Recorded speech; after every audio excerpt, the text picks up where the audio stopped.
Voy a partir en nombre de la Fundación Instituto Desafíos de la Democracia. Les damos la bienvenida a este webinar.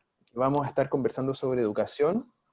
El Instituto Desafíos de la Democracia nace este 2020 y pretendemos ser una vía de encuentro, de diálogo, influencia y reflexión política para abordar propositivamente los desafíos de la democracia representativa como forma de gobierno. Para estos efectos nosotros, junto a la Fundación Konrad Adenauer en Chile, presentamos y tenemos esta iniciativa que se llama Diálogos para un Nuevo Mundo, hipótesis sobre el escenario post-COVID-19. En esta queremos reflexionar sobre las lecciones que nos deja la pandemia y también esbozar algunas hipótesis sobre el escenario futuro. Y es para hacer esto precisamente es que tenemos este webinar abierto en que estaremos conversando sobre los desafíos que en materia de educación enfrenta nuestra democracia. Y para eso tenemos un panel muy interesante de personalidades expertas en esta temática y que van a conversar desde distintas perspectivas, ¿cierto?, sobre esto. Y vamos a contar con la conducción del periodista José Antonio Neme, que nos va a ayudar a realizar este diálogo. Así que bienvenidos y muchas gracias por estar presentes. Y dejo en manos de José Antonio esta conversación. Bien, bueno, primero agradecido de que me hayan invitado a participar de un tema tan importante, tan interesante, tan integral y que yo creo que se ha subestimado en Chile durante años, que tiene que ver con la educación, que es la vía, me parece a mí, de desarrollo más sostenible en el tiempo que un país puede encontrar, desde mi óptica humilde. Más que la economía, más que el PIB, más que las torres de estadística a los cuales nos hemos acostumbrado. Yo creo que la segura y sostenible en el tiempo que hace a los países evolucionar desde su propia historia. Me gustaría saludar al panel que ya está conectado con nosotros, don Humberto Garrido, director del Liceo de Aplicación. Don Humberto, gracias por estar con nosotros. También está con nosotros don José Massa, astrónomo, Premio Nacional de Ciencias Exactas, 1999. Los saludo, don José, profesor Massa, bueno, y conocido también de los medios de comunicación. Verónica Cabezas está con nosotros, ella tiene una amplia trayectoria, pero es académica de la Facultad de Educación de la Universidad Católica. También está con nosotros Alejandra Arratia, ella es directora de la Fundación Educación 2020, y Valentina Quiroga, quien fuera subsecretaria de Educación del segundo gobierno de la presidenta Bachelet. Somos todos este día jueves para hablar de educación. Tengo dos cifras que me llamaron la atención de una gran cantidad de datos que me envió la Fundación e Instituto a la hora de preparar esta conversación. Bueno, son 200 millones de alumnos que en todo el mundo han tenido que suspender de alguna u otra manera su proceso académico. Me imagino que esto incluye educación primaria, media y superior en distintas partes del mundo. Y en el caso de Chile se habla de más o menos 3,3 de estudiantes, ¿no? Y ha habido una intensificación a medida que se van relajando un poquito las medidas, ¿no?, en varias partes del país en relación al regreso a clase, al regreso presencial a clase. Me gustaría partir con esa pregunta. Desde la óptica de ustedes, desde la óptica, digamos, académica, ¿cuán necesaria es la educación presencial? ¿Cuánto estamos perdiendo por haberla suspendido en relación a la pandemia? En una primera etapa, para empezar a conversar, digamos, o sea, ¿es una experiencia que tenemos que recuperar lo antes posible o efectivamente podemos esperar el tiempo que sea necesario científicamente, desde el punto de vista político, para poder volver a la sala de clases tal y como la conocíamos antes de que el COVID-19 llegara a nuestra vida? ¿Quién quiere partir? Doy la palabra. Si gusta, yo puedo ya puedes, partir director, lo escucho. desde la mirada del colegio. Yo creo que antes del COVID ya había una brecha, ¿ya? En cuanto a conexión y el componente emocional. Entonces tenemos que ordenar varias cosas. El COVID marca y acentúa estas brechas, pero esto ya existía hace un tiempo atrás. Entonces, por ejemplo, el último trimestre ya estamos de clases, no va a marcar tanto la diferencia de estar presencial o no presencial, ¿ya? Para mí hay otros problemas que son mucho más importantes, que lo hemos estado viendo, que son justamente de conexión. O sea, tenemos grandes desafíos de conexión en Chile, en donde la empresa, el gobierno que esté, el Estado debe subsidiar, quizás es nuestra convicción, una red de Wi-Fi gratuita para nuestros estudiantes. Nosotros deberíamos ser capaces en Chile que cada estudiante tenga un computador y además conexión gratuita. Entonces, lo presencial o lo semipresencial tiene atrás este tipo de problemas. Entonces, va a haber seguramente un retorno híbrido que le llamamos, que puede ser mixto, ¿no es cierto?, en donde vamos a seguir en las salas con el distanciamiento adecuado, pero además continuar con este paradigma, ¿no es cierto?, de las tecnologías que cambió para siempre y se va a quedar en educación. Entonces, solamente para terminar, creo que un trimestre presencial en algunos casos no va a marcar mucho la diferencia en cuanto a los contenidos, ¿ya? Los contenidos se siguen viendo, vamos a perder aprendizaje, por supuesto, la brecha ya existía antes de esta pandemia. Me preocupa más lo emocional cuando volvamos, me preocupa más que el colegio esté preparado, que no sea una competencia de quién regresa primero, sino que estén todas las condiciones sanitarias y emocionales en la comunidad educativa. Mire, yo escuchaba el otro día una entrevista del ministro de Educación en la radio cooperativa, y él hablaba del tema del regreso presencial, del fracaso de alguna u otra manera de retomar las clases en Pirque, donde no llegó nadie, y fue una cosa entre bochornosa y preocupante. Pero él hablaba del valor de la... Yo entiendo lo que quiere decir el director, de que ya veníamos con una brecha anterior y que en verdad una clase presencial quizás no marque diferencia en 3 meses. Pero el ministro hablaba del valor de la presencia en sala, de la experiencia, de la emoción, que no se logra en clases telemáticas. Él hacía mucho hincapié en ese argumento para poder, de alguna u otra manera, convencer a la opinión pública que es necesario volver a clases, aunque sea en el último trimestre del año. ¿Tiene o no tiene un valor la presencia en sala? ¿Podemos conseguir mecanismos de educación alternativos que deberían desarrollarse con mirada de futuro luego de esta pandemia? Verónica Cabeza, me gustaría conocer tu opinión. Gracias, José Antonio. A ver, yo creo que es importante abordar esta pregunta con distintas aclaraciones. La primera es que en este tiempo que hemos estado los profesores y sus comunidades educativas desarrollando la docencia remota, no es que no esté pasando nada. Ya, yo creo que eso es importante igual decirlo. Los profesores están trabajando, de hecho, en su gran medida, más horas que antes. Se han visto cambios también en cómo están haciendo esa educación remota. Al principio, efectivamente, el principal foco era el bienestar, vincularse, estar en contacto, ¿no es cierto? Y ahora ya se ve, al menos a través de la encuesta realizada por el Elige Educar, de que los profesores están trabajando ya con distintas tecnologías, que están teniendo comunicaciones con mucha más frecuencia, están colaborando entre los docentes. Entonces, yo creo que ese es un buen punto, ¿no? De que no es que no ha pasado nada en este tiempo.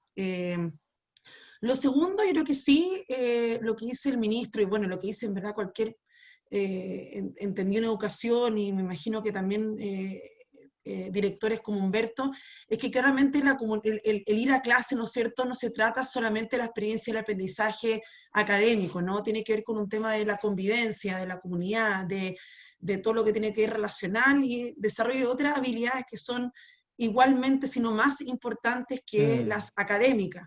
Entonces, en ese sentido, el volver a clases presencial tiene que ver con el encuentro, con el poder, ¿no es cierto? Entonces, yo creo que en ese sentido, sí, efectivamente, el asistir a una escuela presencialmente tiene un rol que no se reemplaza fácilmente por la tecnología. Y el tercer punto que quería decir es que, más allá y con esto termino, es que es importante prepararnos a la vuelta, como dice el profesor Humberto, por prepararnos a esta vuelta que va a ser muy compleja, porque no va a ser una vuelta a como estaba antes el sistema. De hecho, tampoco queremos que sea una vuelta igual, porque también esperamos que haya esta transformación. Entonces, ¿cómo nos preparamos a ese regreso? Creo que también este periodo nos va a permitir, ¿no es cierto?, empezar a también a explorar ese regreso. Y último punto nomás, acá, y me imagino que va a salir la pregunta acá, lo más importante es el respeto por cada comunidad educativa, ¿no? Y sus decisiones, lo local, en qué etapa están, y acá el director y su equipo directivo con cada comunidad tiene un rol muy, muy importante en eso. Bueno, ahí incluirá también a los apoderados que tienen legítimas También, aprensiones, obviamente, ¿no? En el marco, sí. digamos, de una pandemia. El director Garrido dijo la palabra brecha, que es un tema que cruza prácticamente a toda la opinión pública, y la brecha en educación es aún más brutal, y sus consecuencias, creo haber leído harto documento respecto al tema, tanto en materia digital como en materia educacional. Puede costarnos muy caro y nos está costando muy caro. ¿Esta pandemia nos va a dejar con una brecha en educación mayor? ¿Va a haber consecuencias efectivamente más difíciles luego de revertir en un mediano plazo? Y ahí quiero escuchar a Alejandra y a Valentina Quiroga.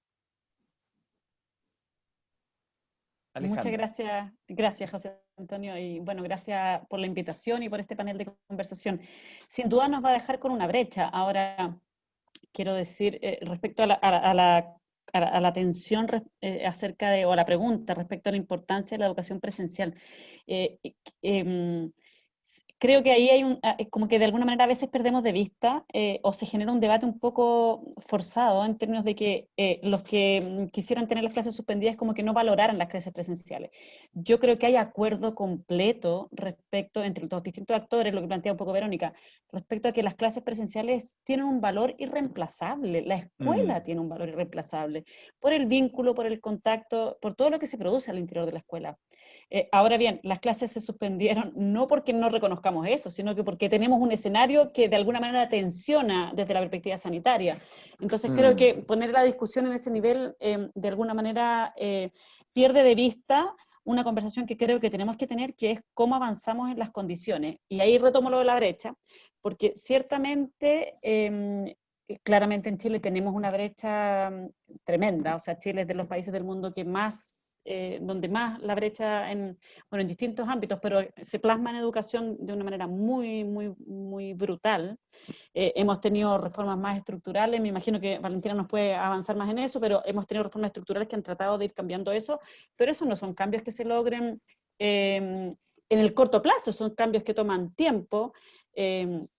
Y ciertamente yo creo que efectivamente la pandemia nos va a dejar nos va a aumentar eso. De hecho, nosotros, por ejemplo, desde Educación 2020 hicimos encuestas, hemos hecho 2 rondas de encuestas donde se puede ver, por ejemplo, una variable súper importante que voy a ejemplificar, cómo los estudiantes plantean que ellos durante la pandemia, una cosa que han podido aprender más y que antes no habían aprendido, es a trabajar en los temas como de sus propios aprendizajes de un modo más autónomo. Y eso es muy bonito, es algo muy no bonito estéticamente, sino que es muy importante porque todos necesitamos seguir aprendiendo Es a lo como una largo de la vida, ¿no? Eso herramienta, es algo, claro. es O sea, clave, es no clave. vamos a tener no vamos a tener un Pero profesor para siempre, digamos. no, y además todos tenemos que sostener Claro, trayectorias de aprendizaje a lo largo de nuestras vidas, eso es exacto. así.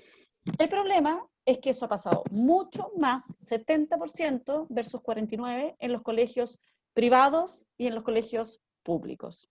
Entonces ahí vemos una brecha que es súper brutal y donde tenemos ciertamente un desafío tremendo que abordar como país, digamos. Entonces ciertamente yo creo que la pandemia de alguna manera, y es como nos pasa a las personas, ¿no? Cuando uno tiene una situación tan límite como la que estamos viviendo, porque esta es una situación límite para... Esta generación va a ser una generación marcada por la pandemia. Uno dice, bueno, ¿cómo volvemos a lo esencial de la educación?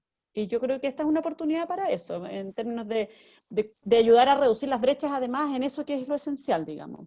Pero ciertamente el tema de las brechas es algo que nos va a dejar, se aumenta en el contexto de la pandemia. Valentina, ahí me gustaría preguntarte a ti respecto a lo que se hizo, el trabajo que se venía haciendo desde antes para reducir la brecha. Y yo entiendo que la pandemia nadie la podía anticipar, nadie se podría haber imaginado desde el punto de vista social, económico, sanitario y menos educacional que íbamos a vivir una experiencia como esta. Pero, a ver, la pregunta es un poquito injusta, pero te la voy a hacer igual. ¿El sistema de educación estaba preparado para un desafío de estas características o la verdad lo que hace la pandemia es desnudar nuevamente nuestras miserias en materia educacional? Perdón, yo perdí un poquito de conexión, entonces quería chequear esa pregunta era para mí. Alcancé a escuchar la Sí, pregunta. sí. Sí, Valentina, para ti. Disculpa, sabes que justo se me puso justo se me puso inestable la conexión, así que espero no se me corte. No, Bueno, para ti. dar las gracias también por la invitación, saludarlos a todas y todos los que están hoy día conectados. No sé si escuché la pregunta completa, pero al menos sí la última frase, José Antonio. Y sin lugar a dudas, yo creo que no hay ni un país que pueda decir que estaba preparado para esta situación. O sea, esta cuestión realmente fue muy, muy compleja, es un desafío, yo creo que era inimaginable. Pero como bien, y quiero apoyar las intervenciones previas, ¿cierto? Como dijo también Verónica, bueno, Yale, el sistema se ha ido gradualmente acomodando a esta situación, o sea, no es que no esté ocurriendo nada, están ocurriendo aprendizaje, las comunidades están funcionando, con desafíos enormes, por cierto, y desiguales a lo largo del territorio, pero sin lugar a dudas, no, la situación, o sea, inimaginable pensar que hubiésemos estado preparados para esto. Yo quería reforzar algo a propósito de lo que se comentaba sobre el tema de la presencialidad. Y comparto absolutamente de que aquí yo diría que había un acuerdo, como lo dijo la Alejandra, de que la presencialidad es bien, o sea, hay un acuerdo en que es insustituible desde muchos puntos de vista. Y naturalmente la respuesta a esa pregunta también varía dependiendo del nivel educativo del cual estamos hablando, ¿cierto? Es bien distinta esa respuesta cuando estamos hablando de niños de educación inicial a cuando estamos hablando con estudiantes de educación superior. Y en educación superior, dependiendo del sector, también del conocimiento, porque hay áreas del conocimiento donde el trabajo en talleres y cosas así es fundamental, vis a vis otras áreas en donde quizás eso no lo es tanto. Entonces, sin embargo, yo quería aportar frente a lo dicho solamente con un par de ideas. Y es que la presencialidad no solamente es importante desde el punto de vista de los logros de aprendizaje, ¿cierto? Sino que también es importante por otras razones. Y algo se ha esbozado, Humberto también lo mencionó, y uno es la protección de los niños y niñas. Naturalmente, cuando los niños están encerrados en sus hogares, la probabilidad de verse expuestos a ciertas vulneraciones, como por ejemplo producto de la violencia doméstica, entre otros, naturalmente aumenta cuando la exposición obviamente a ese espacio se incrementa. Entonces, claro, es importante, creo yo, hacer los esfuerzos por volver a lo presencial. Eso sin lugar a dudas, y la conversación debiese estar en torno a cuáles son las condiciones, como decía Ale, para que eso ocurra, porque lo presencial es importante, por un tema de protección de los niños, por un tema de equidad también. No todos los hogares y no todos los establecimientos tienen los mismos recursos, en el amplio sentido de la palabra, para enfrentar esta situación. Y por lo tanto, y vuelvo al tema, ¿cierto?, también de los temas de brecha, naturalmente, y es de esperar que esta situación profundice brechas que ya teníamos. Las desigualdades socioeconómicas son muy fuertes, pero también hay otras desigualdades, como las de género.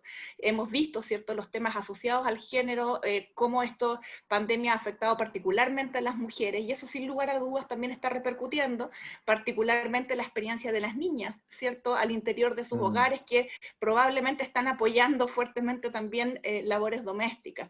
Entonces, hay un tema de protección, hay un tema de equidad que hace que el tema de la presencialidad y hacer todos los esfuerzos para volver lo antes posible sea obviamente una cuestión prioritaria. Ahora, eso no significa volver a toda costa. Naturalmente, la conversación debiese girar en torno a cuáles son las condiciones para que eso pueda ocurrir. Y ahí creo que hay un tema que Vero también lo esbozaba, que es este tema del respeto por las comunidades. Las comunidades tienen opinión, conocen mejor que nadie la realidad de su territorio, de su propia comunidad. Y ahí yo siento que esta cuestión ha faltado fuertemente visualizar eso, porque ese respeto no se traduce solamente en un tema de lenguaje y de discurso. Ese respeto tiene que verse reflejado en una estrategia educativa en donde la participación de la comunidad es la estrategia más prioritaria en el fondo para el proceso de toma de decisiones. Ahora, Valentina, si la comunidad vuelve o no. Ahora, en esa línea... Solamente, José Antonio, y eso, por ejemplo, respecto a la nota que tú pusiste al comienzo, sobre el ministro en un establecimiento, sin la comunidad presente, ¿cierto? Que va a un colegio y no hay nadie, tiene que ver, es el síntoma de que eso es lo que más ha fracasado en este proceso que Chile ha enfrentado, que no hay ni una posibilidad de crear la confianza que un proceso de retorno requiere si es que la comunidad no, si es que la política o la estrategia no pone realmente a la comunidad al centro. Lo que pasa es que, nota, Valentina, sí, perdón, es que quiero tratar de dialogar con cada uno de ustedes. Yo entiendo el punto respecto del respeto a la autonomía y a la libertad que tenga cada comunidad, que en relación a su propia realidad tome decisiones que generen confianza en estudiantes, profesores, administrativos y apoderados. Pero también hay que reconocer que hoy día no hay una suerte, y hablando de la brecha, ¿no? Que las comunidades escolares en el país son absolutamente asimétricas y disímiles, y que cada comunidad tiene herramientas por sobre la otra. O sea, hoy día efectivamente colegios particulares pagados tienen evidentemente muchos más recursos y muchas más herramientas para tomar decisiones y para hacer ajustes en su realidad presencial que lo que puede tener la educación municipal o particular subvencionada. Vamos a volver sobre eso porque estaba el profesor Massa esperando, y yo quería contarles una cosa. Hace como 2 semanas tuvimos un web con el profesor Massa en un programa online que tengo junto a la Catherine Salosny, y el profesor Massa habló de educación y desarrollo y dijo cosas espectaculares. Y me gustaría ver si usted podría profundizar respecto de eso, porque el profesor Massa dijo, y puso una comparación con Alemania y respecto de la aprobación de la ley de instrucción primaria en el país. Dijo, y ahí yo me agarré de eso para el inicio de este conversatorio, diciendo que la educación es la única vía sostenible para el desarrollo, ¿no? Profesor Massa, me gustaría escucharlo otra vez respecto de ese nexo que hace usted tan claro y tan didáctico entre desarrollo y educación en el país. Ya, bueno, gracias José Antonio. En realidad yo incluso de una manera como gráfica lo he dicho, que hay muchos antes que nosotros que han estado equivocados. El presidente Eduardo Frei Montalva, cuando hablaba de que el cobre era la palanca del desarrollo. El material más valioso que tiene Chile no es ni el salitre, ni el cobre, ni el litio, ninguna de esas cosas. El material más valioso es el cerebro de 18 o 19 millones de chilenos. Ese es el material más valioso. Tenemos que desarrollar ese material, tenemos que pulirlo, tenemos que darle brillo, tenemos que levantarlo. Y cuando tengamos los 19 millones de cerebros funcionando, pero al 100% de su capacidad, Chile va a ser un país desarrollado. El desarrollo está ahí, en desarrollar el cerebro de los 19 millones de chilenos. Entonces, el último ministro que sacaron porque se puso romántico enviando flores, dice que Chile, sin cambiar la matriz exportadora, haciendo pequeñas innovaciones, puede llegar a ser un país desarrollado. ¿Cómo vamos a ser un país desarrollado si más del 50% de la gente no entiende lo que lee? ¿Qué país desarrollado de Europa tenemos ese nivel de analfabetismo funcional? Hay que poner el énfasis en educación, pero definitivamente, y lo que dije el otro día, en 1717 se aprobó una ley de instrucción primaria obligatoria en Alemania, 203 años antes que nosotros. Esos son 10 generaciones antes que nosotros. Nosotros aprobamos una hace 4 generaciones, 5 generaciones. Los alemanes la aprobaron hace 15 generaciones. Bueno, y ahí está la diferencia entre Chile y Suiza. Claro, los relojes suizos son mejores que los relojes chilenos, pero Suiza todos los suizos saben hacer las cosas bien, tienen el orgullo de hacer algo que a ellos los emociona, pero la costumbre de hacer las cosas bien es algo que toma generaciones, no es de una a la otra.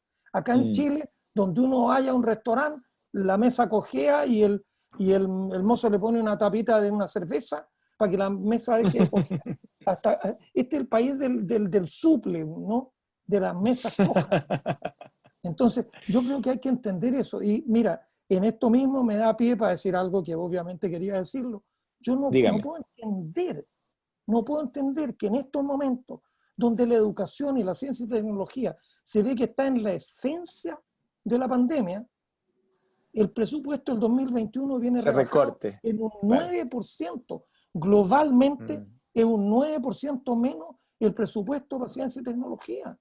Bueno, Y perdón, y además un presupuesto picante. complemento. El presupuesto aumenta en obras públicas, evidentemente, porque el Estado va a tener que llevar adelante obras que generen empleo, y en interior crece la Agencia Nacional de Inteligencia, crece Carabinero, crece la Policía de Investigaciones.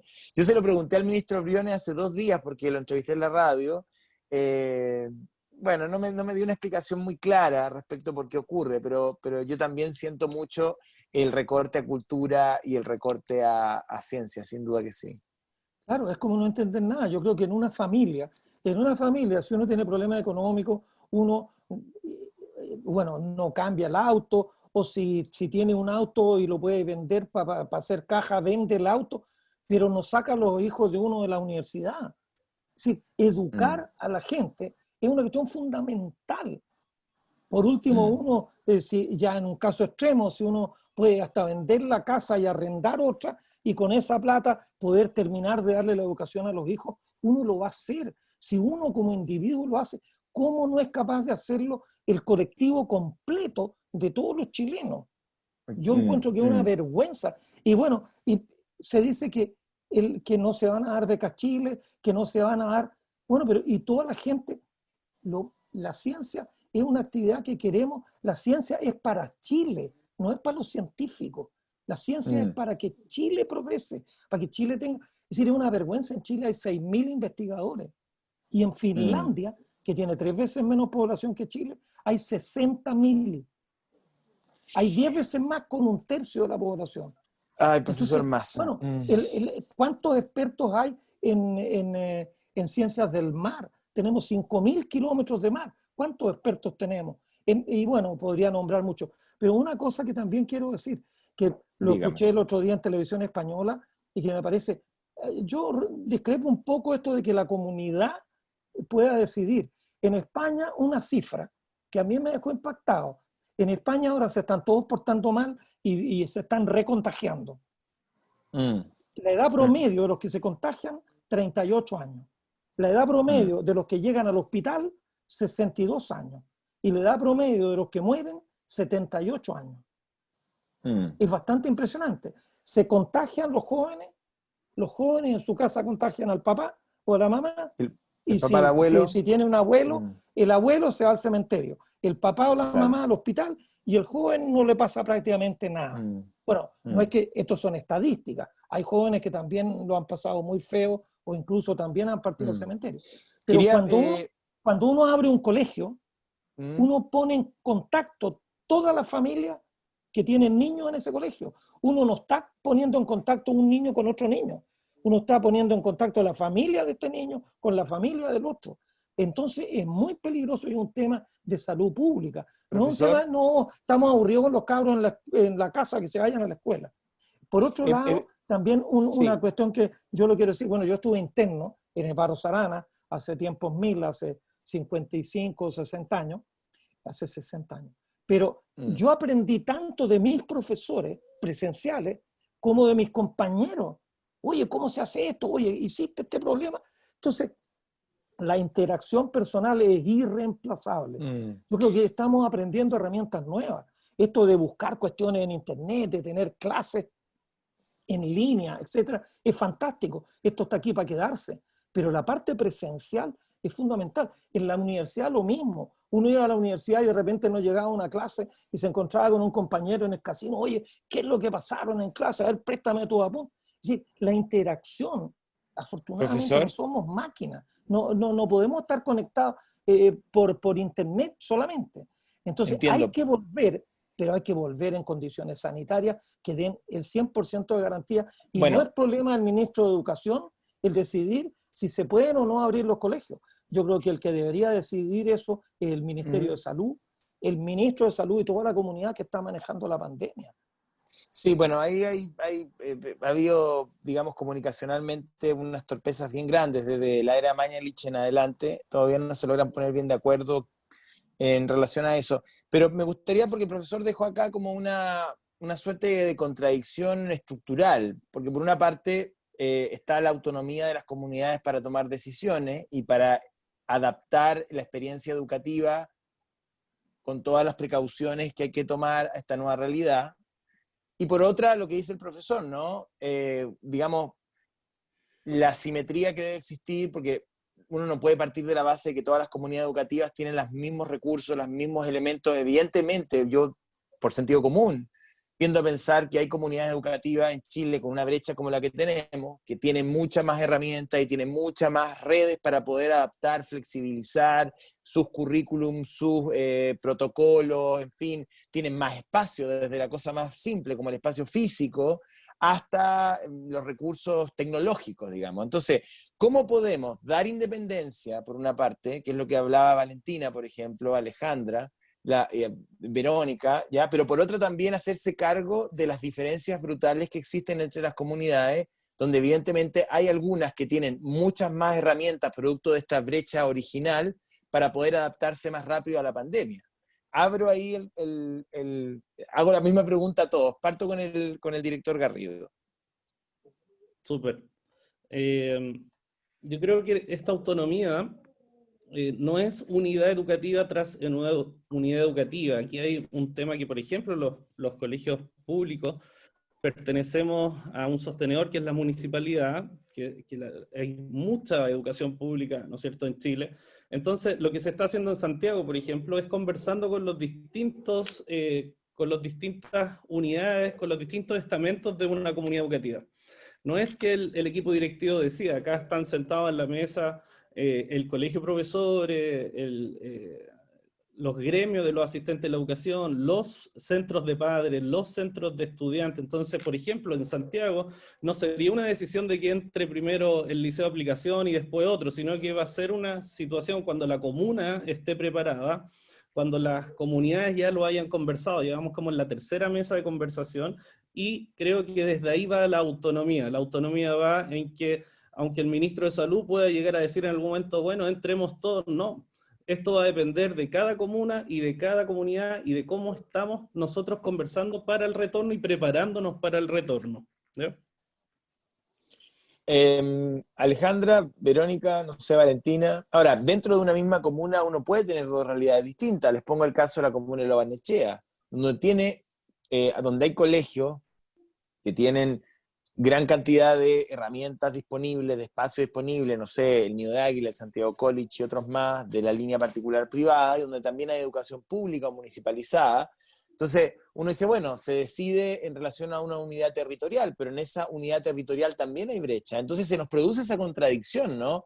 Que queremos entregarle independencia, y yo estoy de acuerdo ahí con Valentina, porque en realidad la pandemia tiene un comportamiento súper distinto de región en región y de comuna en comuna, pero por otra parte, las comunidades no todas pueden decidir desde el mismo piso, me refiero, ¿no? Entonces, ¿cómo combinar ambas cosas? Alejandra, Verónica, Valentina. Valentina quería y después me Sí, dale, Valentina. Sí, Valentina. No, yo solamente quería, José Antonio, plantear que siento que estamos poniendo como en dicotomía algo que creo que no es dicotómico, en el sentido, o como en tensión, esto de que la autonomía versus la decisión de la autoridad central. Es evidente que la autonomía de los establecimientos es en el marco, es dentro de un marco de actuación que se define a nivel nacional. Es obvio que tú no puedes iniciar un proceso de retorno si es que la autoridad sanitaria no considera que las condiciones sanitarias están acorde de eso. En ningún caso alguien está planteando que una comunidad a nivel local vaya en contra de lo que la autoridad sanitaria está planteando. Pero una vez que la autoridad sanitaria contempla que las condiciones son favorables para que esto se pueda llevar adelante, es la comunidad la que debiese tener, bajo nuevamente un cierto marco de protocolo y orientación del Ministerio de Educación, ahora, ¿cierto? Poder entonces desarrollar un plan de cómo eso se efectúa. Por ejemplo, y yo creo que aquí hay una cuestión que también es importante plantear, que no es 0-1. La experiencia internacional nos muestra que los países que han ido retornando es siempre un proceso gradual que parte en algunos territorios e incluso al interior de los establecimientos, más bien muchos están operando con una modalidad mixta, o sea, semipresencial. No es que todo, no es como de alguna manera se ponía el ejemplo, ¿cierto?, de que todos los niños vuelvan y por lo tanto aquí la probabilidad de contagio se vuelve casi exponencial, ¿cierto? Cuando toda la comunidad, tú puedes hacer grupitos, por ejemplo, de máximo 5 estudiantes que no van todos los días, van una vez, no sé, o va a depender de comunidad a comunidad, donde tú entonces, por ejemplo, generas ciertos círculos cerrados para que el contagio, si es que se llega a producir, quede absolutamente encapsulado. Trazado. Claro, entonces no quiero entrar en detalles del tipo de estrategias que se pueden enfrentar para eso, pero a ese tipo de cuestiones son cosas en donde la comunidad debiese tener mucha, obviamente, participación, porque son procesos que están basados sobre la confianza, porque en el otro extremo, la autoridad sanitaria con la educación podrían decir mañana todos vuelven a clase. Hace poco veíamos que el 93% de los padres encuestados, en una encuesta que salió publicada hace poco tiempo atrás, dice que no tiene confianza en las decisiones que está tomando la máxima autoridad. Y eso es muy complejo, porque si a mí, mamá, me da la instrucción, por mucho que me lo diga hasta el presidente de la República, si yo no tengo confianza en que no están los resguardos, yo no voy a mandar a mi hijo. Claro, entonces, ¿qué es lo que pasó en Pirque? Por ejemplo, exactamente. Claro. Entonces, por eso el proceso de participación de la comunidad también es muy importante para crear la confianza y hacer, obviamente, y poder seguir adecuadamente los protocolos. Entonces, y aquí me quiero enganchar con lo que decía el profesor Massa. Yo comparto absolutamente y creo que esta cuestión y este debate en el que estamos hoy día, el problema es que ha carecido de una visión estratégica desde todo punto de vista. Yo comparto, a mí me angustia y me frustra fuertemente la visión tan limitada que existe sobre el poder de la educación en la construcción de la sociedad y también en el manejo de la pandemia y los impactos que tiene. No se visualiza como un motor de desarrollo estratégico.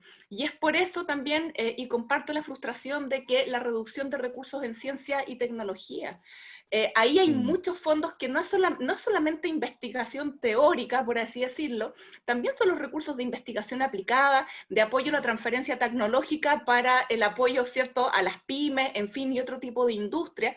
Todos esos son los recursos que se están reduciendo. Entonces, es realmente contradictorio y yo siento que, no quiero alargarme más ahora porque para no interrumpir la conversación, pero yo siento que aquí de lo que más hemos carecido es de dos cosas. Uno, de la falta de visión estratégica de los desafíos y la oportunidad que esta situación presenta y dónde poner las fichas en el fondo para el desarrollo futuro. Y segundo, de procesos de participación y comunicación social efectiva que permitan gestionar adecuadamente toda esta situación y poder contribuir e ir avanzando a responder estas grandes preguntas en las cuales debiésemos estar parte importante de la población embarcada. Bueno, ahí Valentina dejó planteado varias cosas. Alejandra, Verónica. Yo quería, Alejandra, ¿está bien? Por supuesto, dale. Quería un poco también cambiar la pregunta, ya, entendiendo los desafíos que se están levantando, que me parecen todos muy atingentes. La pregunta es, ¿quién va a liderar estos procesos que estamos hablando en educación de transformación? ¿Quién va a liderar cada una de las salas de clase? Y en esto un poco entrar la discusión y poner arriba de la mesa el rol de los profesores y su rol clave que tiene.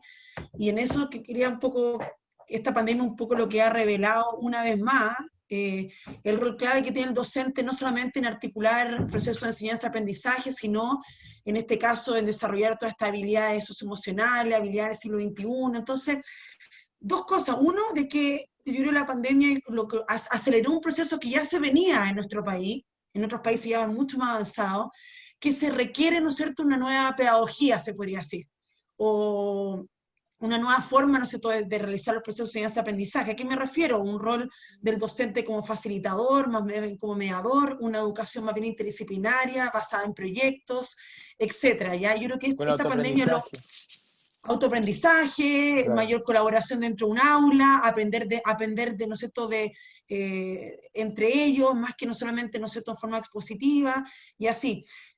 Pero lo segundo que es importante decir es que el profesor que lo hablamos como algo como que está ahí, ¿no es cierto? Y algo bastante obvio, no es algo tan obvio, ya nosotros en el Eje hicimos un estudio donde lo que hemos revelado, hoy día salió en la tercera un estudio igual de oferta-demanda de profesores para educación rural. Se proyecta en este caso, acá tengo el dato, para el año 2025, que faltarían 32.000 profesores idóneos. Ya, idóneo me refiero que un profesor de lenguaje enseñe lenguaje, ya no que un profesor de educación física enseñe lenguaje. 32.000 profesores idóneos para poder suplir la demanda de docentes en el sistema educacional en Chile. Entonces, lo que me gustaría poner acá también es que los profesores hay que también preocuparse, obviamente que lo principal es el bienestar de nuestros estudiantes, eso está al centro, en el corazón, tal como dijo Valentina, ¿no es cierto? Pero también en esta vuelta a clase tenemos que estar preparados de proyectar el bienestar de nuestros docentes. Y por eso que acá el diálogo y todo este trabajo en comunidad están claves. Vamos a ir y venir con nuestros docentes. ¿Qué pasa con los docentes que no están con las capacitación adecuada? ¿Cómo nos preocupamos también de su bienestar? Porque esto hay un alto riesgo también de mayor deserción de los docentes del sistema educacional. Y finalmente todo lo que estamos hablando se requiere al actor clave, que es ese profesor que se vincula con cada niño y logra gatillar, ¿no es cierto?, el propósito, desarrollar cada uno de los talentos, etc. Entonces, es importante el poner en la agenda, ¿no es cierto?, dentro de todo esto, el bienestar de nuestros educadores, y también acá hay un componente de género no menor, porque hay que recordar, ¿no es cierto?, que más del 76% son mujeres, que además se ven enfrentadas con las consecuencias de la pandemia. Entonces, todo un tema acá de Verónica, bienestar. Sí. y tomando esa misma duda para pasar a Alejandra, si uno toma como referente el Colegio de Profesores, la verdad que los puentes entre el Ministerio y el Colegio de Profesores no pueden ser peores, digamos. O sea, la semana pasada el ministro dio varias entrevistas respecto a la necesidad de volver a clase. El Colegio de Profesores insistía permanentemente de que no los profesores, desde la óptica gremial, evidentemente, a lo mejor hay profesores que opinan distinto, pero yo estoy tomando un poco, recogiendo lo que decía el cuerpo gremial, que no se sienten seguros, que no están las condiciones, que aquí el ministerio está empujando esto por razones que no son netamente didácticas, sino que más bien mezclan las, digamos, razones económicas con políticas académicas, es decir, volver a clases para permitir también que esos apoderados vuelvan a trabajar de alguna u otra forma. Y eso lo resiste el Colegio de Profesores como patrón de que mueva un poco la política pública. Yo no sé si Alejandra tiene la misma mirada, las profesores tienen razón o no, se ha puesto a los profesores en el centro, y también quiero conocer, así como decimos en Chile, mojarse el potito y dar la opinión respecto de la política del ministerio, porque al final del día es el Ministerio de Educación el que va dictando bien o mal las pautas, digamos. Entonces el ministro, la semana pasada debe haber dado por lo menos 15 entrevistas, yo debo haber escuchado 8 de ellas, haciendo un poco de marketing para poder empujar de alguna manera la vuelta presencial a clase. Alejandra. Mira, yo creo que sin lugar a duda como solo para reiterar y hacer explícito, es una situación súper compleja y súper difícil, pero así como yo siento que es verdad y comparto totalmente, que ha faltado una mirada más estratégica respecto al rol de la educación. De hecho, nosotros desde Educación 2020 siempre ponemos un ejemplo súper concreto, pero es verdad. Pero grafica, es un ejemplo ilustrativo. El presidente de la República, cuando se hizo la cuenta pública en Valparaíso, llevó a cerca de 4 o 5 ministros, no recuerdo cuáles, o sea, sí, algunos, pero sí sé que educación no estaba. Cuando uno dice, en este momento, donde más tenemos que la educación es clave, y uno debería, incluso al revés, incluso pensar cómo aprovechamos en este momento para hacer una inyección de recursos decidida para apoyar la educación. Sí, aquí no se trata de volver o no volver, sino que se trata de cómo vamos a tener condiciones para sostener el aprendizaje.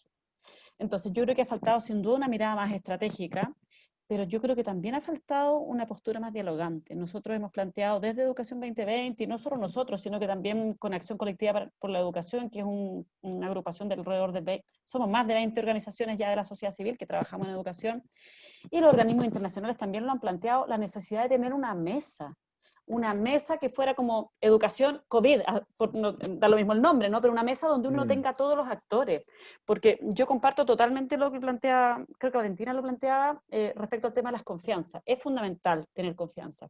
Ahora, cuando uno habla de confianza, por un lado, por cierto, y nosotros también vimos en la encuesta nuestra, solo el 8% de los padres, madres, de los apoderados, de los adultos y adultas responsables de los niños decía que mandaría a sus hijos a clase si es que el ministerio dictaminara que se retorne a clases. Solo el 8%. Sí, entonces tú tienes un no. 92% de no confianza. Pero además, aquí hay un tema de confianza entre los actores de la política educativa. Y eso se logra con trabajo conjunto, con diálogo. Nosotros desde Acción Colectiva, no recuerdo si fue en abril o en mayo, que dijimos, aquí es fundamental convocar una mesa. Vimos una carta de la decana de la Facultad de Educación de la Católica, y que además es presidente del Confauser, todas las facultades de educación del CRUCH, hará un par de semanas, convocando también a que se llame una mesa interdisciplinaria para abordar los desafíos. Esto se logra con acuerdos y con diálogo. Y lamentablemente eso creo que ha faltado. Y dado que eso no está, efectivamente pasa eso que tú dices y nosotros compartimos. Ha sido una conversación muy binaria desde lo público. Y eso no le hace bien, ojo, voy a ser incluso quizás más radical, no le hace bien a la educación, pero tampoco le hace bien a las políticas públicas de los países, a las instituciones. Estamos en un momento en que estamos además pensando el país que queremos tener, tenemos un plebiscito ad porta, vamos a tener una reflexión constituyente. Es fundamental tener un diálogo que permita conversar. No te digo que permita estar de acuerdo en todo. No, claro, el diálogo, estar en desacuerdo, claro. Pero conversar. Y eso lamentablemente no se ha dado. Y nosotros creemos que eso genera que haya un clima muy poco proclive a poner la educación y los propósitos más sustantivos de la educación como eje en la conversación. Mira, yo ayer escuchaba en la radio una reflexión y estoy muy de acuerdo, que hay países que se desarrollan integralmente, que consiguen el objetivo del desarrollo con desarrollo económico, educacional, bienes públicos, en fin. Y hay otros países que se descomponen también integralmente. Cuando la descomposición comienza en una institución, salpica otra, y los países no solamente entran en vías de desarrollo, sino que también pueden entrar en vías de subdesarrollo o de involución. Y bajo el tema de la confianza, poniéndolo como un eje para poder tener una política pública en educación eficiente en el marco de esta pandemia, donde apoderados, profesores, ministerios, académicos, administrativos, estudiantes confíen respecto de lo que se está haciendo, me parece que la confianza cruza no solamente la educación. Hoy día no hay confianza en Carabineros, no hay confianza en el Ministerio Público, no hay confianza en el Servicio de Impuestos Internos. O sea, parece ser una pandemia mucho más extendida que la del propio COVID. Me gustaría ahondar en el tema de la confianza y cómo poder restituirla en el aula o en el círculo académico con el profesor Massa. Profesor Massa, desde su óptica, ¿cómo se retoma la confianza para poder diseñar políticas públicas eficientes? En este caso estamos hablando de educación, podríamos hablar del Ministerio Público, podríamos hablar de Carabineros, podríamos hablar del Ejército, podríamos hablar del Servicio de Impuestos Internos y podría seguir hasta mañana. Pero ya que estamos en el ámbito de la educación y para las académicas que nos acompañan y para el director Garrido, la confianza es muy importante. ¿Cómo la podemos recuperar de alguna u otra manera desde su punto de vista? Uy, si yo supiera eso, yo lo veo muy difícil. Fíjate que no sé, con esto de la pandemia, debo estar demasiado metido en la tele y veo tantos programas donde se discute todo, se cuestiona todo. Todo el mundo ve una mala intención en el otro. Porque si vamos a dialogar, yo tengo que aceptar, aquí estamos intercambiando ideas. Bueno, yo escucho atentamente lo que dicen todos los otros panelistas y, bueno, trato de acomodar eso dentro de mi visión. Pero si yo parto diciendo que todos los otros están equivocados, entonces, bueno, el diálogo no es posible. Uno no puede dialogar con gente que uno está convencido que están equivocadas. Y en el país el problema es ese. Desgraciadamente, los actores que tienen en el fondo más posibilidades de poner la pelota en tierra, no lo están haciendo. Yo, por ponerte un solo ejemplo, que no tiene nada que ver con lo que estamos conversando, pero que va generando odiosidad, roces, etc. Cuando en una situación, digamos, fortuita, el choque del carabinero con un joven, resulta que el joven se cae al río. A mí me hubiera encantado que el presidente a las 2 horas hubiera ido a la clínica a decirle al joven que lamenta él personalmente que se haya caído y que él no ha autorizado ni ha permitido que carabineros empujen a los manifestantes al río. Pero cuando el presidente se queda callado y el ministro del Interior se quedan callados, dicen, no, bueno, ya dejemos. Pero al final uno dice, no, aquí estamos como en una especie de guerra o de guerrilla. Y lo mismo, el ministro de Educación, al no convocar, como estaba ahí diciendo Alejandra, a una mesa donde se escuche, cuando la inteligencia uno cree que está nada más que en el lado de acá de la mesa, las confianzas no se generan. Y yo creo que una cuestión que es evidente, esto es una trivialidad, pero si estamos en un grupo, la inteligencia, entre comillas, del grupo es mucho más que la inteligencia de cualquiera de los individuos que lo componen. Pero en esta sociedad tan individualista, de yo tengo razón y yo voy a llegar primero que tú, entonces yo creo que nos tienen muchos años haciéndonos competir como ratitas de laboratorio y no dándose cuenta. En eso, en un colegio no se trata de competir quién se saca el puntaje más alto de la PSU. Los jóvenes deberían de competir por entender mejor las cosas. Yo tengo un recuerdo romántico de lo que yo hacía en el Barros Arana, y allá entre todos discutíamos los problemas de matemáticas, de química, de lo que fuera, o de historia, lo que viniera. Entonces, bueno, pero nadie se quedaba mudo. Si yo hacía un problema de matemáticas, mi orgullo era explicárselo a todos mis compañeros. O si otro me lo explicaba a mí, yo se lo agradecía mucho. Pero ahora esta excesiva competencia nos tiene metido en un callejón que ojalá de repente pusiéramos, y uno ve en los foros de televisión, a los 5 minutos se están empezando a decir cuestiones gruesas los de un lado, como que unos son los que les interesa Chile y los otros quieren venderlo, arrendarlo o no sé qué.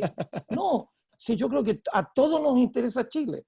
Lo que pasa es que hay distintos puntos de vista y yo entiendo, yo me siento muy frustrado de ver que el gobierno no quiere incentivar el desarrollo por el lado de la ciencia y tecnología, que yo creo que la única vía de desarrollo es ciencia y tecnología. Los países que se están desarrollando invierten 10 veces más que nosotros. No es que nosotros invirtamos. Y además lo que Chile invierte en ciencia y tecnología es nada. ¿Cómo a la nada le quitáis un 9%? ¿Para qué? Corta en algunos otros lados. A lo mejor no renovemos los tanques este año o no renovemos los aviones de la Fuerza Aérea. Pero cuando uno deja a un joven que tiene una beca concedida para irse a Edimburgo y le dice, no, es que no van a haber becas este año, bueno, a ese le cortaste la educación, le cortaste las alas. Y cuenta tanto educar a un joven y tenerlo listo para irse a hacer un doctorado y decirle, no, este año no, pues no, porque ahora vamos a hacer carretera. No, yo creo que tenemos que, el factor humano es fundamental, con mejor gente. Y bueno, yo creo que para eso, ahora la infraestructura de los colegios es muy complicada. Yo he recorrido Chile, he ido a muchos colegios, y hay algunos colegios que tienen una infraestructura que no es digna del país que creemos ser. Entonces, claro, una comunidad de un país, es decir, de un colegio de cota 1000, puede decir, bueno, no, sí, claro, porque tienen una tremenda espacio, tienen salas grandes, etc. Pero en colegios en que las salas son minúsculas, que hay 40 alumnos en el colegio, que el profesor está ahí agobiado, la realidad es que tenemos muchos países dentro de uno. Entonces, no hay una receta para un país, hay cientos de recetas para los cientos de países que somos en realidad. Nos queda poquito tiempo, pero quiero hacer una pregunta colectiva y una última ronda de respuestas para ir cerrando ya, que tiene que ver con lo siguiente. La educación estuvo en el centro de la discusión desde el movimiento estudiantil hasta, yo diría, el estallido social, básicamente. Para bien o para mal se tomó el relato, y Valentina lo sabe mejor que nadie, ¿no? Con el eje, digamos, la columna vertebral en gran parte de la gestión Bachelet, digamos, la reforma educacional fue uno de los ABC de ese gobierno. A algunos les gustará, a otros no, pero fue un ABC. Luego viene un intento de Piñera por desmantelar la reforma, por mejorarla para otro, en fin, no voy a entrar en ese juicio. Pero hoy día el relato respecto de la educación que necesitamos, me imagino que se va a reorientar por completo, pareció invisibilizada por el estallido, luego por la pandemia, está el tema empleo, está el tema fomento, está el tema, digamos, sanitario, por cierto.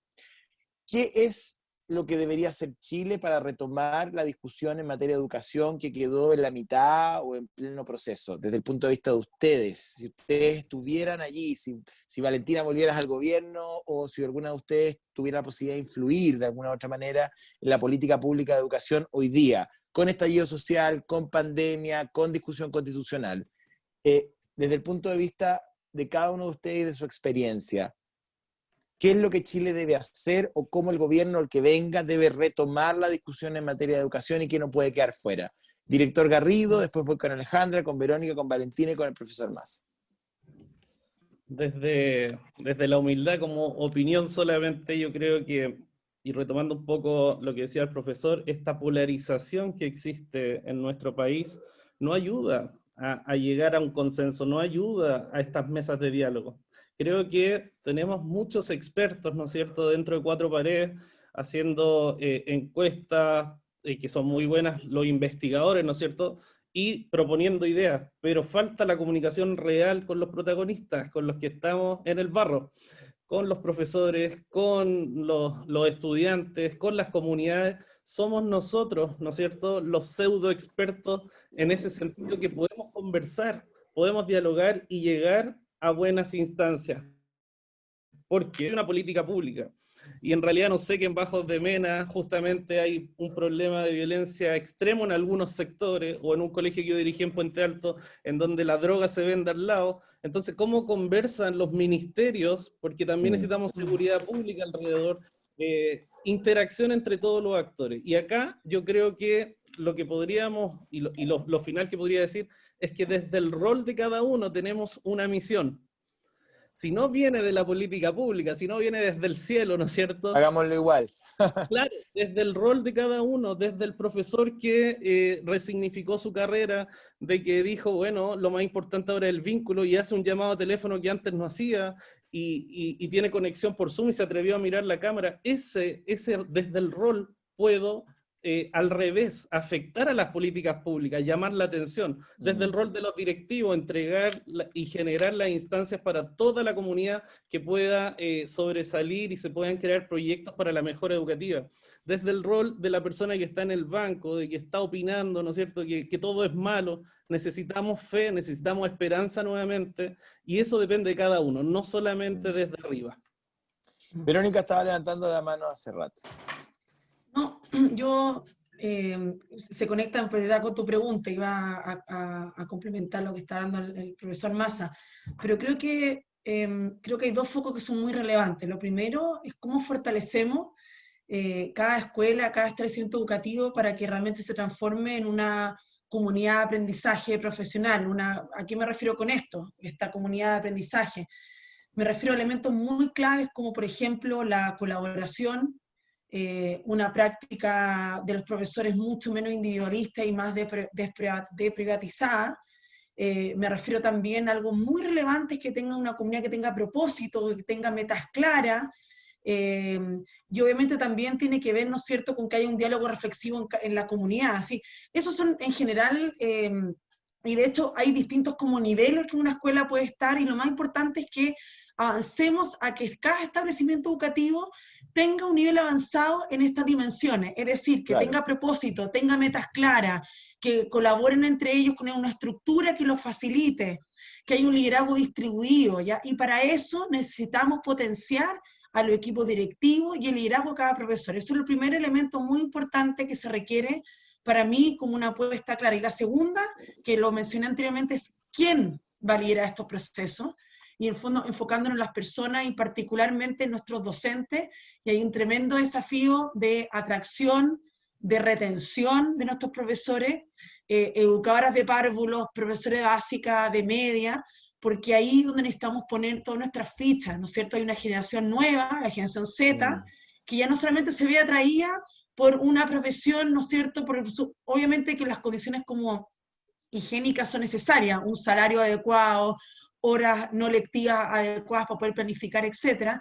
Pero de ahí en adelante vienen otros desafíos que tienen que ver mucho más con esta motivación intrínseca, ¿no es cierto? Que es una posibilidad de poder aprendizaje continuo, de entender para qué hago lo que hago, que no siempre, no está necesariamente en la política pública en forma explícita, y ahí es donde también se conecta con el primer punto, una comunidad que facilite y potencie a estos individuos con todas estas motivaciones que tiene para desarrollarse profesionalmente. Así que esas son en este minuto dos temas que me parecen súper relevantes y que hay que enfocarse como país. La comunidad escolar educativa como una comunidad de aprendizaje, y su líder en el fondo, que tenga la herramienta para poder desarrollarlo, porque esto no se aprende a sí mismo.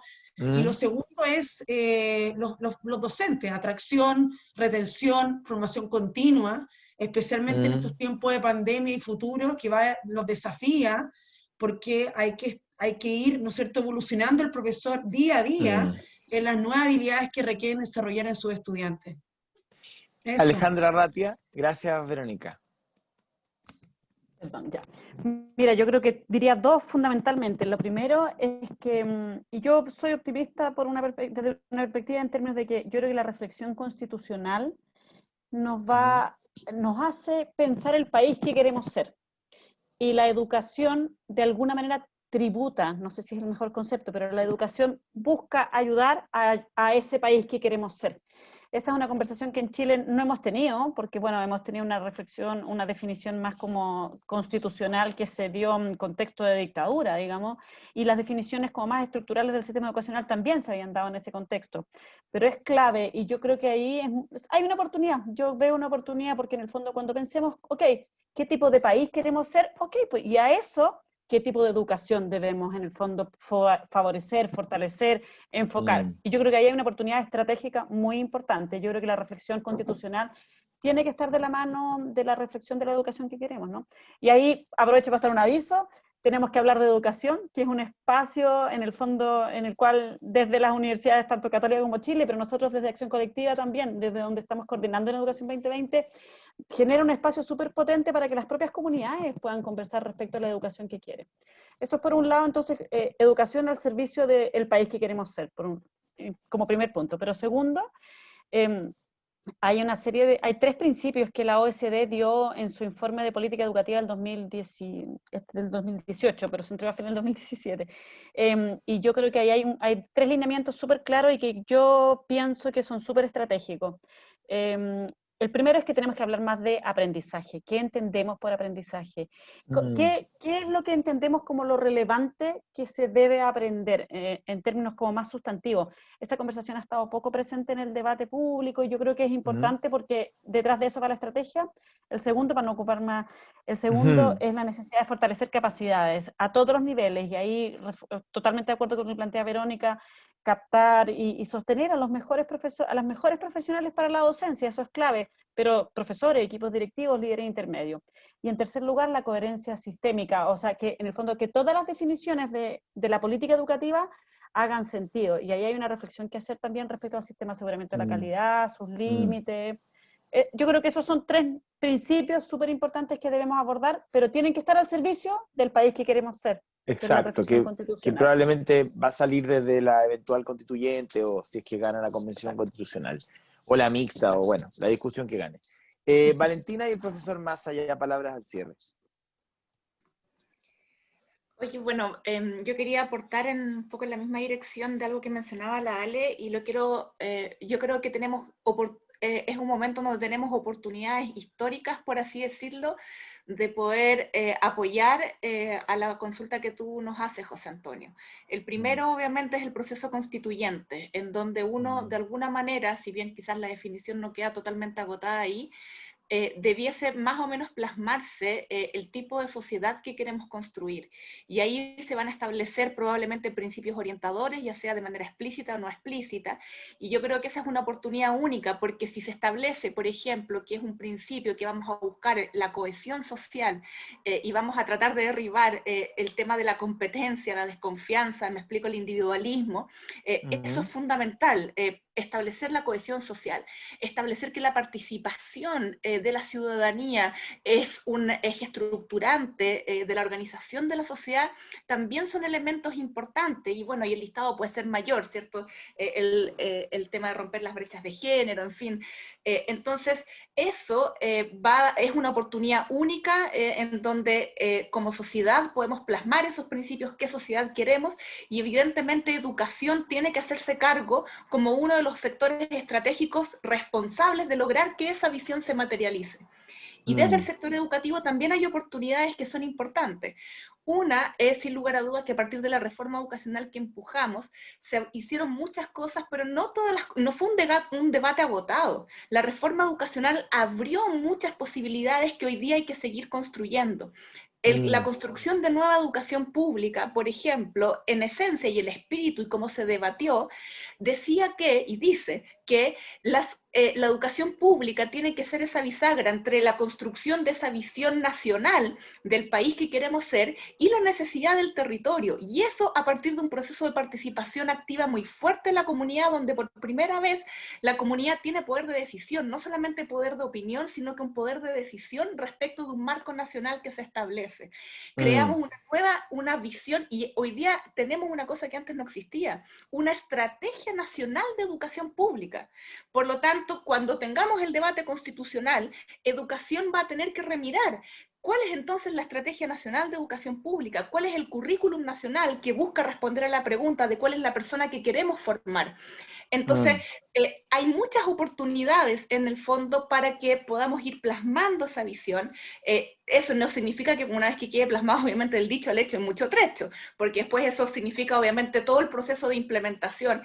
Y yo esperaría que el debate y que las autoridades ministeriales actuales y las que vengan sean personas con una capacidad de visión estratégica de la mayor posible y que sean capaces además de convocar al más amplio grupo de actores para apoyar esa conversación estratégica, porque creo que esos son los tiempos que estamos viviendo. Estamos en el siglo de la supervivencia de la humanidad. Estamos con un proceso de estallido social, un proceso constituyente y de cambio climático, donde Chile es de los países con mayor grado de vulnerabilidad frente a los riesgos del cambio climático. Esa discusión, el sector educativo no puede estar ajeno de esa conversación. Claro, no se puede restar. Y el sector educativo, como te comentaba, tiene instrumentos desde el nivel nacional hasta el nivel local, llámese el proyecto educativo de los establecimientos, donde ojalá, ¿cierto?, podamos darnos a un proceso de diálogo y liderar un proceso así para que podamos incorporar esas conversaciones. No es algo que se hace en un par de meses, obviamente es un proceso, pero es la expectativa que yo tengo genuinamente de las autoridades. Bueno, no tengo mucha expectativa respecto a esto del gobierno vigente, pero sí tengo la expectativa que independiente del gobierno que venga, esa sea de alguna manera la invitación que se nos haga al país y que estén todos de alguna manera sumados a esa visión más estratégica de modelo de desarrollo, el rol que juega la ciencia, el rol que juega la educación. Y cierro con este ejemplo. Nosotros, mientras estuvimos en el gobierno, iniciamos un proceso que no nos fue muy bien, lo quiero decir. Y es que tratamos de que el Ministerio de Educación estuviera sentado en los comités interministeriales en donde se discutía de alguna manera los aspectos más de desarrollo del país. Educación está en los comités interministeriales que tienen que ver más con la protección social, que está muy bien que esté ahí, ¿cierto? Es un sector social. Pero educación jamás ha estado en la conversación, y creo que eso es muy sintomático de los espacios donde están los ministerios de Economía, de Hacienda, ¿cierto? Y otros, discutiendo sobre más bien las áreas estratégicas de desarrollo. A mí me encantaría, y creo que sería espectacular, nosotros intentamos, logramos sumarnos a veces, pero me encantaría que tanto de la ciencia, que hoy día tiene su ministerio, como educación, sean dos carteras que estén invitadas y institucionalmente presentes presentes en ese tipo de debate. Y para mí ese es el tipo de cosas o termómetros en el fondo que nos va a ir permitiendo medir si es que realmente estamos siendo, no estamos en el carro de construir esa visión estratégica. Así que yo soy súper optimista. Es difícil, pero creo que tenemos por delante momentos históricos en donde ojalá seamos muchos los que podamos plantear y empujar por esta visión estratégica y no nos quedemos solamente en las cosas que también son importantes de atender, ¿cierto? Pero creo que esa es la expectativa, es la ansia que tengo y tengo muchas ganas de que el país nos podamos sumar a ese proceso. Verónica decía algo que es muy bonito, o sea, no sé si bonito, pero que las comunidades, los establecimientos, hemos hecho un esfuerzo enorme porque se constituyan en comunidades de aprendizaje. Yo creo que es el momento para que el país completo se piense a sí mismo como una comunidad de aprendizaje. Y el desarrollo de la inteligencia colectiva es lejos la principal herramienta que tenemos como humanidad. Y si no somos capaces de organizarnos y de tener institucionalmente una forma en la cual esa inteligencia colectiva emerja, y se despliegue a cabalidad, creo que eso va a ser quizás la mayor frustración que podamos tener porque no vamos a, a lograr, creo yo, desplegar y materializar en el fondo, construir un sueño colectivo y materializarlo. Súper, bueno, ese análisis va en la misma línea con lo que abría el profesor Massa. Profesor Massa, sus palabras al cierre para ir ya concluyendo este conversatorio. Sí, bueno, bueno, hay muchas cosas que se han dicho y estoy totalmente de acuerdo con ellas, ya queda poco por decir. Pero creo que más allá de la discusión constitucional y de todo lo demás, Chile tiene problemas graves, pero graves en educación. Y por nombrar algunos, un poco por la brevedad del tiempo voy a ser muy rápido. Claro, en Chile la cantidad de gente que se doctora en una disciplina es una cantidad ridícula. Tenemos menos doctores por millón de habitantes que muchísimos países, punto uno. Pero la educación parte con los párvulos. Si queremos realmente parar bien un edificio, tenemos que primero preocuparnos de los cimientos. Entonces las parvularias tienen que enseñarles a hablar de una manera impecable. En Chile el manejo del lenguaje es patético. Entonces tenemos que partir a los 4 años enseñándoles a hablar a los niños con frases completas, a hablar bien, a conjugar bien los verbos, a poner toda la gramática que tiene que tener el idioma castellano, que no lo estamos haciendo. Y por otro lado, en todos los países desarrollados del mundo, yo me remito al centro de Europa, Suiza, Austria, Alemania, la educación técnico-profesional no es el pariente pobre de la educación científico-humanista. Tenemos que reestructurar todo eso. Y en la educación superior, por cada alumno que vaya a lo que hoy día es la universidad, deberían haber 5 que vayan a centros de formación técnica. Necesitamos mucho más gente en niveles técnicos, con una capacitación perfecta, que sepan pensar súper ordenadito. Entonces tenemos que reestructurar toda la educación.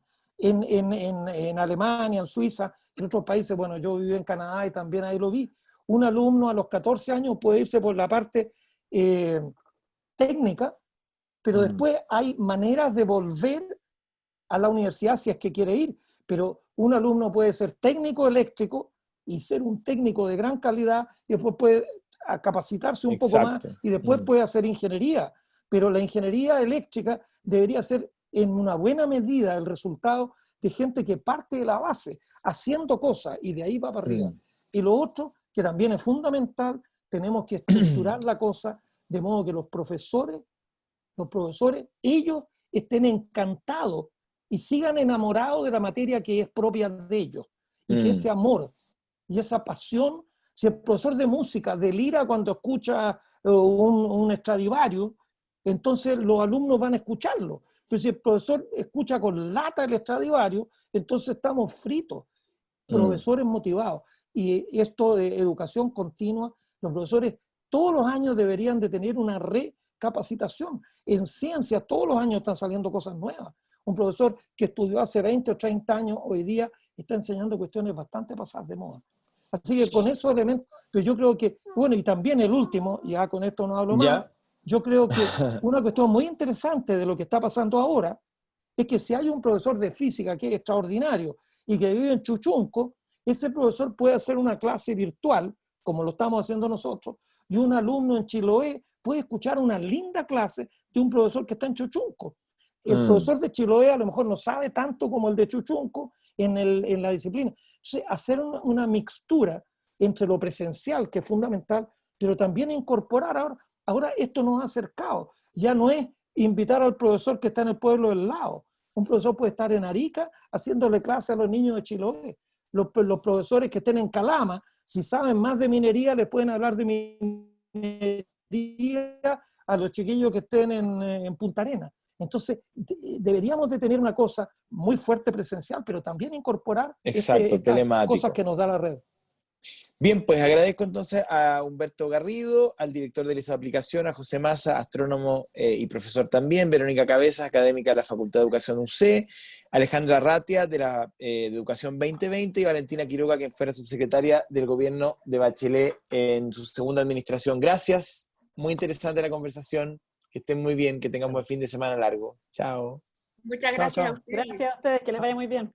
Chao. Saludos. Muchas gracias. Gracias a todos los panelistas. Gracias a los panelistas también. Saludos a todos los profesores y a las profesoras.